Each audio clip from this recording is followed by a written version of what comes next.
All right, guys, so I told you I'd make this video real quick if you do have a food processor or a blender and you needed to chop your nuts. So we know that when we go to chop nuts, sometimes if we just go in with one knife, like sometimes they start to roll away from us a little bit. To help combat that, you can use two knives at the same time. So you'll take your first knife in your hand and then you'll take your second one and kind of pair it together. Sometimes they'll crisscross like this. So what I like to do is I'll actually keep a finger in between. Now, if you notice, my fingers are nowhere near the blade, so I'm totally safe. I just want to kind of keep them lined up. So I'm going to make sure that mostly lined up in the same spot. And then all I want to do is kind of pinch the one knife to kind of straighten everything out. And then I can just kind of make sure like, okay, we're good right here. And I can just chop in between. So what I'm doing is I'm keeping constant pressure on the ends of my knife. I'm keeping my hand nice and flat so that if, you know, the blades do rock for some reason, I don't have my fingers curled underneath. I'm not going to cut myself.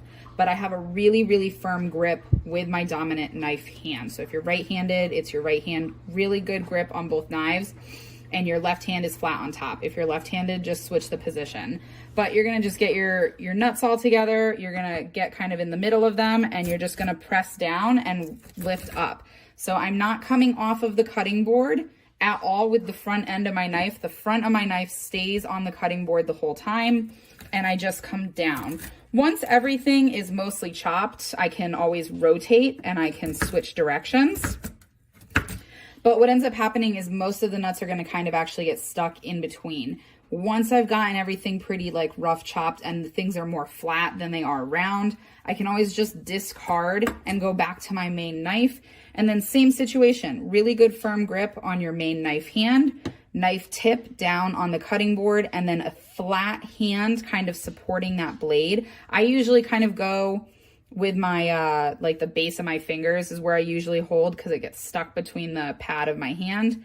And then just rock your knife and go through and finish that rough chop. So again, I'm trying to make sure that my fingers are constantly out of the way because these are obviously rounded items. We don't want to hurt ourselves. But I do find, especially with things like hazelnuts, almonds, whole cashews, and whole peanuts, I like using the two knife method to get started and then switching over to the single knife method. So I hope that helps. Guys, make sure that you're staying safe. These are your, you know, sharp knives. If your knives are not roughly the same size, please do not try this. You don't want anything super unsteady. So definitely let me know how it goes. Make sure you keep all your fingers and have a great weekend, everybody.